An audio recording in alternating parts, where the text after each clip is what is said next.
أيها الإخوة والأخوات، qaybtan waa qaybtii saddexaad calaamaadka aad ku garan kartid qofka saaxirka ah. marka annakana badana marka arrimahan oo kale aan sameynayno waxaan rabnaa inaan si fiican waxaan u ugaarsanay aan u soo qabanno hooyada magaceeda rabnaa aabaha warwariga ku jira waa ku wareeri karnaa shaqadii ma dhacayso a dhici karta laakiin hooyada iyada kaliya rabnaa marka dhinaca aabaha badana agteena annaka hadaa saaxiriinahay waa daciif qiimo badan ma leh hooyada waxaa dhici karta inay fududaatay mar oo dheeshay xoogaa oo zina ku dhacday markaas ka bacdi wiilkaan dhashayna waxa weeyaan dadkaas magaalada maraaya mid kamid ayaa iskale aabahaasna shaqo kuma laha marka dhinacaasita waa ka warwareegnaa hooyada inay ku dhashay 100% sax waaye iyadaa ku dhashay taas shaki kuma jiro hooyada inay ku dhashay caloosheeda uga soo baxday laakiin aabaha marka qofkii hadda ka bacdi sheekh oo kugu dhaa hooyada magaceed haddaba ku talagal qofkaas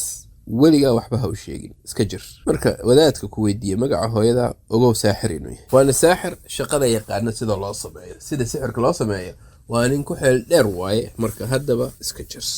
arrintaa waa marka sababta magaca hooyada lagu raadinayo waa fahamta umaleynaya wuxuu sheekh barakallahu fiik aayat al-kursi aniga haddaan dhaho مثلا intaas oo jeer ayaan ku celcelinayaa aayat al-kursi oo numberkaas ayaan go'aansaday hadda waxa ay imaanaya malak ayaa ay imaanaya ruuxaani la yiraahdo oo ila hadlaya waxaan sheegay xogaa ka hor adkaarta iyo dhikriga iyo salaadaha iyo ayaan ka hadlayay oo ma aragtay number aad ku dirsanaysid waxa rabta aad ku dirsanaysid haddii nabigeena sidiisa aad u sameeysid shariicadii waa waafaqday haddii adiga waxaas kala darsatayna shariicadii waad khilaaftay oo shariicad la timaaday okay aayat al-kursi u dhahay sheekha haddii aniga aan ku dardaro number gooni aan ka dhigo مثلا intaasoo jeer aan ku soo celina aayat al-kursi hadda waxa ay yimaaday malag la yiraahdo ruuxaan ayaa ay yimaaday waa arintii annakana lagu siray arintaan oo kale saasana loo siray annaka naftirkeen wayna sireen wadaadada la socon jirnay waxay nagu dhaheen ruuxaan macnaheeda waa malaa'ik beentaasay noo sheegeen waxayna nagu dhaheen aayat al-kursi u shaqeeyaan suura heblaaya u shaqeeyaan aayat heblaaya u shaqeeyaan hadda intaasoo jeer ku celcelisid shaqaalihii aayadaas iyo shaqaalihii suura heblaaya ayaa ku khidmeynaya adina naftirka arintaasay wax ka jira male waa sheeko aan xaqiiq lahayn waa been waaye arinta koobaad raba inaan ku sheego ogow malaa'ikta adiga amarka ma qaataan wuxuu raba amarkaas ha noqdo hal maalin amar adiga ka qaadanayaan maba jiraba taas iska ilow malagana adiga kuma shaqeynayo waxbana kuma qabanayo wuxuu ku kaalmeynayana ma jirto taas marka koobaad madaxaada ka saar malaga ilaahay amarkiisa kaliya qaata hadduu ku ilaalinayana ilaahay ku soo diray ilaahay siduu u ilaali ayuu ku ilaalinaya si adiga arabtid ma aha adiga markaad wada maalaysa waxa leedahay malag hebelow bal waxaas ii qabo kan ii samee malag ma waxaas ku sameynaya ma ku sameynayo kun jeer ku dhufo kun kale weligiis kuma sameynayo adi naftirka ayaa tahay markay malaa'ikta ku shaqeynayso kuma tahay nabi ma tahay mise rasuul allah tahay kee tahay si fiican u faham arrintan qof kaanayta ku baadiyeenaya waa shaydaan ma aha malag aydan si fiican u dhageysay ilaahay azza wa jalla wuxuu nagu yiri ويوم يحشرهم جميعا ثم يقول للملائكة أهؤلاء إياكم كانوا يعبدون قالوا سبحانك أنت ولينا من دونهم بل كانوا يعبدون الجن وأكثرهم بهم مؤمنون waxaas ku baadiyeenay aayadaas ka bacdi waa jinni weeyaan ogow waa shayaadiin faraha la soo galahaya waxyaalaha adiga sameynaysid see ku baadiyayaan iyo waxyaalo badan oo intaas ka badan dad badan waxay u maleynayaan inay toosan yihiin oo wadaad eesaas ku yihiin laakiin waa baadi shayaadiin luminaysa ayaa meesha ku jirta wax la dhaho malaa'ika la shaqeynaysa ma jirto ma jira malag la shaqeynaya bani aadam saalix noqdo ama yoona noqonin isaga farahaya waxaas dhan ma jiraan shaqo ku qabana arrin uu ku sameeyana waxbaad u dirsanaysa ama bishaaro ku keenaya waxaas dhan ma jiraan ma jira malag ku imaanaya ilaa xaqiis intuu kaaga yimaado kuula adiga waxaad gaartay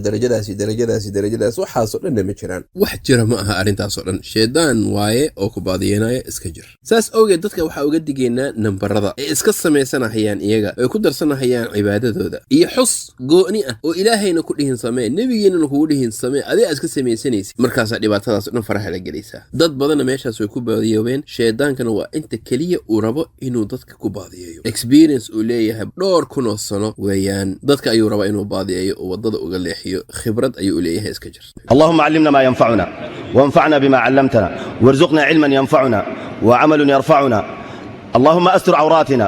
آمن روعاتنا فرج كروبنا اغفر ذنوبنا تولى أمرنا احسن خلاصنا فك أسرنا ارحم ضعفنا عجز الطبيب فداونا ظهر الفساد فنجنا قلت حيلتنا فتولنا اللهم اجعل جمعنا هذا مرحوما واجعل تفرقنا من بعده معصوما ولا تدع فينا ولا بيننا شقيا ولا محروما أوردنا حوض نبينا أشملنا بشفاعة حبيبنا اسقنا من حوضه شربة لا نظمع بعدها أبدا آمين آمين آمين والسلام عليكم ورحمة الله. أيها الإخوة والأخوات، halkaa waxaa ku dhammaatay muxaadaradii qiimaha badneed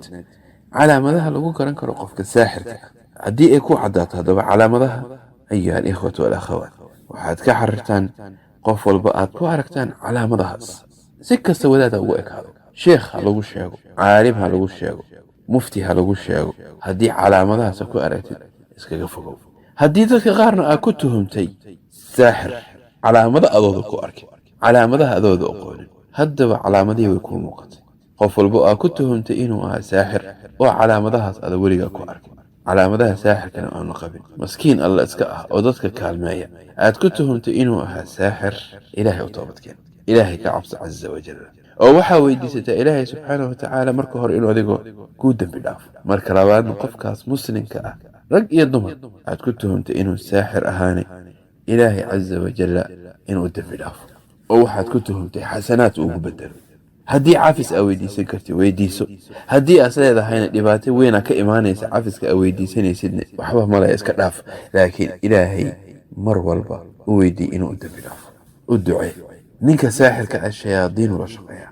jinni ayuu addoon u yahay, ilaahay caza wajalla addoon uma aha. addoonnimadii ilaahay caza wajalla uu ku abuuray uu iska dhaafay, beriyuu ka noqday, shaydaan wuxuu diyaar u noqday inuu addoon u noqdo. ka carara, waa qof fadaro badan, waa qof dhib badan, qabiil ma laha,